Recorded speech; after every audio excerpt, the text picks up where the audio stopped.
Morning, class. I just want to go over our lesson for the day. So you want to go ahead and take notes. And there is going to be a video at the end, so you're going to want to watch that as well. So let's get rolling into it. Today what we're going to talk about is moving into a stable job. We talked about the differences between, well, we really didn't yet, but stable differences of a stable job versus maybe just a beginning job. We talked about how you can do some things when you're in high school and things like that to prepare you for jobs later on. But we're going to talk a little bit more about stable jobs and then list some of the characteristics of it and just kind of define that. So a stable job simply is going to be one that's going to be considered permanent and it may last for several years. As you'll see, that is a fluid concept. And what I mean by that is what people used to think was a stable job. You know, dad, get up, go to work, go work at the plant or the mine or, you know, whatever for 20 years, come home and then retire and live happily ever after is really kind of a foreign concept in today's workplace. If you watch the movie Rudy, you know what I'm talking about. Dad went to work at a plant. Kids grew up saying, hey, I'm going to work at a plant. We have a little bit of that happening here, but as things change with our economy and just simply our society, we're seeing changes in that area. And hopefully I'll bring in somebody that can talk about that with our class. But anyway, moving kind of a little further into this, the stable job is just simply something that's going to last a stable a number of years. The next thing you want to know, obviously, if it's in blue, you need to take the definitions down because that's going to be on the test. But self-direction is going to mean setting goals and taking steps to get there. We've talked about goals a lot the past 2 weeks and really have dug into kind of what makes some of you guys tick, and you guys have done an awesome job with that. Some of the videos and stuff that you guys posted, dream boards and all that, were really phenomenal and very inspiring for me as a teacher to work with you guys. But self-direction simply means that setting goals and taking steps to get there. If we've talked about one thing in class, I know one thing we've talked about is beginning with the end in mind. And meaning you have to know where it is you want to go before you can take the first couple steps. Otherwise, you don't know if you're going in the right direction.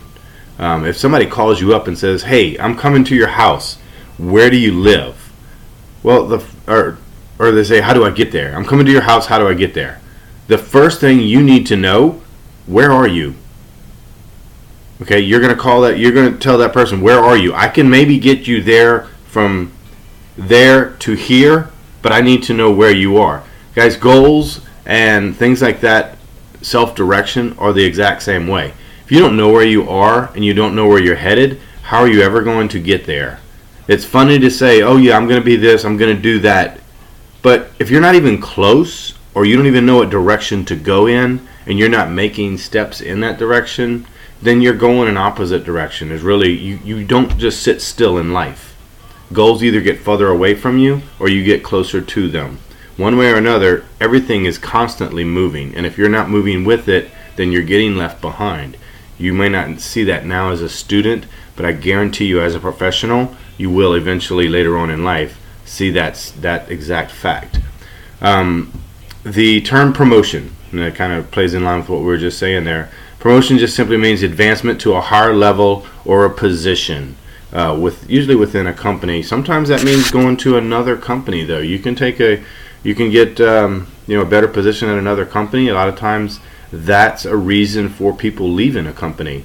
They may feel that they are stagnant, meaning they're not going anywhere at the company they're at, and that the management has no intention to move them up. So they say, you know what, I'm out of here.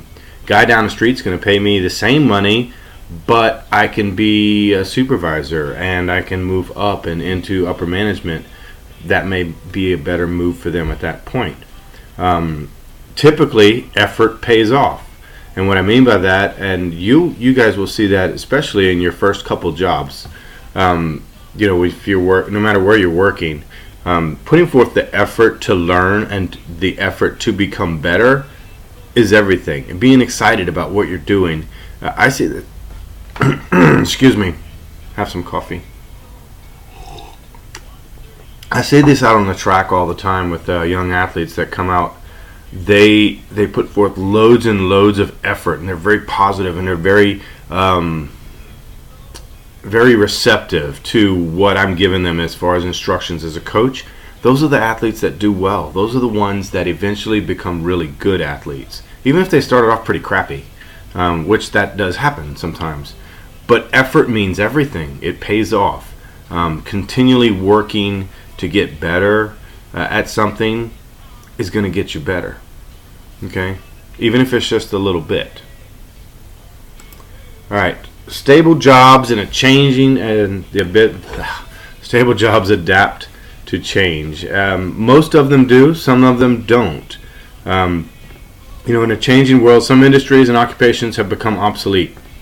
They're no longer used, and new ones get created. For example, you see the picture on the screen here. TV and VCR repair. I don't know when's the last time you ever passed one of those types of repair shops. They just don't really exist anymore. The technology has moved past it. And, I'm moving on to the next point here. During your life, your work life, you're probably going to have to adjust to great changes due to technology. And that's simply the definition of technology, is the application of scientific knowledge to practical uses. Okay, so you're going to have to make those changes without a doubt.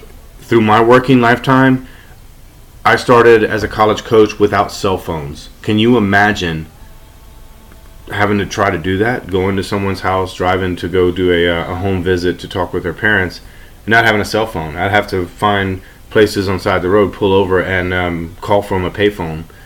And so, that's changed. And through the process of all that with cell phones and everything, now the communication has changed for college coaches. They cannot text athletes. That's all part of, evolution of technology. So you're going to see a lot of those changes. And you know what? Successful people are going to be able to anticipate, meaning they're knowledgeable about what's going on in the world. They pay attention to things, and they adapt to change. For example, if you think you will never need a computer in your life, well, you're going to have a tough time, because most meetings are going to occur in an environment similar to what we're dealing with right now. I'm talking to you from my living room at 5 o'clock in the morning, okay? Because that time works for me. I have a full day, and then you guys like learning like this. You know what? A lot of companies don't have the ability to fly someone over to China to do an international trade exchange with this particular company, but they do it every day using technology. So those are things you're going to have to adapt to. You're going to have to learn some new things in order for you to help you accomplish your goals. Alright, so we are going to do a little project. It's called Animation Time. What we're going to do is I want you to go into a website called GoAnimate.com. You'll create yourself an account. But I want you to create a futuristic animation of what the workforce may look like 100 years from now. And then I want you to post that little animation into our assignment on Edmodo. You know how to do that, a little turn in the assignment deal. So I'll need you to go ahead and post that. Guys, have fun with it. You're only going to be able to do maybe a minute or two, and that's fine. I think this is the website. Oh, sorry, my screen is small. But you can't see it. Crap, that ain't no good. Okay, but anyway, so you're going to be able to create that. You'll use GoAnimate.com, and we'll do that as a class and have some fun with that after you finish this up, okay? The next thing, your future begins now. I'm going to go through a couple things, just kind of talking about the future of the workplace and that type of stuff. I've posted a video on our class website. I'm going to want you to watch that, and I do want you to take tell you what, don't take any notes. Just watch the video. Very enlightening video to realize that you're a small part of a big world that's moving pretty damn quick. So you need to just watch that video and just take that information in. A couple quick things we'll wrap up with. Your school record. That's going to be something that you're eventually, especially you in the beginning of your working career, as you start writing your resumes and things like that, to give to people for jobs. You're going to want to use your school record. And a school record is simply going to be a list of everything that you've done in your school years, clubs, your grades, things like that. Hey, you've, just all that type of stuff you're going to want to put on your record. If you're a member of a team, coach or not coaches, but bosses love to know that you're a member of a team because they understand that you understand what a team concept is. You understand what teamwork, working together, encouraging other people. You understand those things. So that's why I love coaching, because it teaches a lot of the lessons that people need, not only in the field of competition, but in the field of life. You're going to go forward and use all the skills you've learned on a field of competition, be it either football, track, baseball, volleyball, whatever it may be, basketball. Those are things that are transferable skills. Those are talents and lessons that you'll bring with you your whole life, and they will make you not only a better person, but a better parent and a better worker and a better friend as well. So prospective employees will look at your school record for clues as to what kind of employee you're going to be.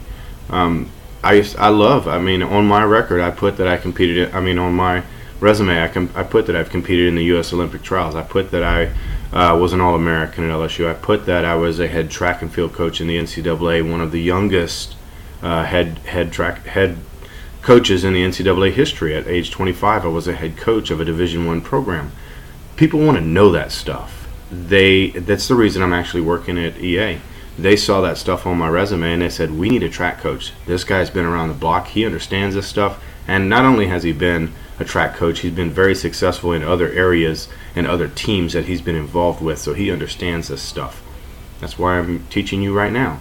I guarantee you, if I was just some guy who did high school track and field, I would not be your coach today. I would not be your teacher today. So take a look at, you're going to take these notes and everything.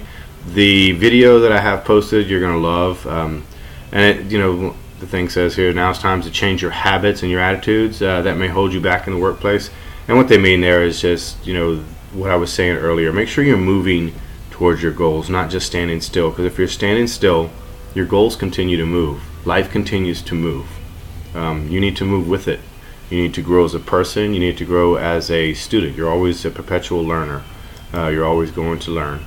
Consider taking courses that are going to strengthen your career skills. If you plan on being a professional football player, then not only do you need to be a professional football player, but not only do you need to be playing football on your high school team, but you need to be in the weight room in the afternoons working out. Okay, you need to possibly even start being mentored by someone who has been the ropes. There are plenty very high-level football players right here in our own community that have either played pro ball or have come very close to playing pro ball, have gone through the combine, have gone through tryouts, have showed up at camps and all that type of thing. If you're not talking to those people, you're missing the boat. Okay, you have to understand what it takes to get there, and then you have to do the things it takes, to get there. Career skills are going to be aptitudes and abilities that you're going to need to develop in order to succeed in your chosen career. Without understanding what those skills are, by talking to other people, by getting someone to mentor you, be it even if it's a coach on your team, at your school, they know this stuff. Okay, they've been the ropes. They've helped other kids get into the pros. If you're not talking that stuff now and you're just thinking it's just going to happen, it ain't going to happen, brother. So get your ball rolling. Find out what skills are needed for you to move into your chosen occupation. Go ahead and let's start with watching the video. Okay, watch the video first, and then go ahead and create your animation, post it to the class, and then we'll review that animation with the class. All right, thanks, guys.